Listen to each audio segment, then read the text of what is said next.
சிபிஎஸ்இயின் புதிய பாடத்திட்ட வரைவு கல்வி சீர்திருத்தம் அல்ல, திட்டமிடப்பட்ட ஒரு மொழி திணிப்பு என்று முதலமைச்சர் மு.க.ஸ்டாலின் கண்டனம் தெரிவித்துள்ளார்.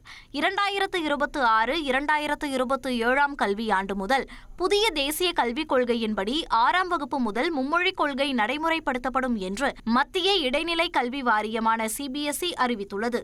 இதேபோன்று 9ஆம் வகுப்பு மாணவர்களுக்கு கணிதம், அறிவியல் பாடங்களில் நிலையான மற்றும் விருப்பத் தேர்வான மேம்பட்ட நிலைகள் அறிமுகப்படுத்தப்படும் என்று கூறியுள்ளது. இதற்கு கடும் எதிர்ப்பு தெரிவித்து எக்ஸ் பக்கத்தில் பதிவிட்டுள்ள முதலமைச்சர் மு.க.ஸ்டாலின், மும்மொழிக் கொள்கை என்பது உண்மையில் ஹிந்தி பேசாத மாநிலங்களில் ஹிந்தியை விரிவுபடுத்தும் முயற்சி என்று சாடியுள்ளார்.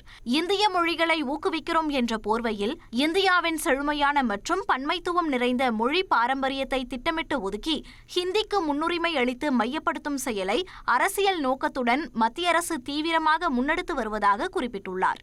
ஹிந்தி பேசும் மாநிலங்களை சேர்ந்த மாணவர்கள் தமிழ், தெலுங்கு, கன்னடம், மலையாளம் அல்லது வங்கம், மராத்தி உள்ளிட்ட மொழிகளை கட்டாயமாக படிப்பார்களா என்று வினவியுள்ள முதலமைச்சர், இந்த முரண் வெளிப்படையானது என்றும் இதனை ஏற்றுக்கொள்ள முடியாது என்றும் திட்டவட்டமாக கூறியுள்ளார்.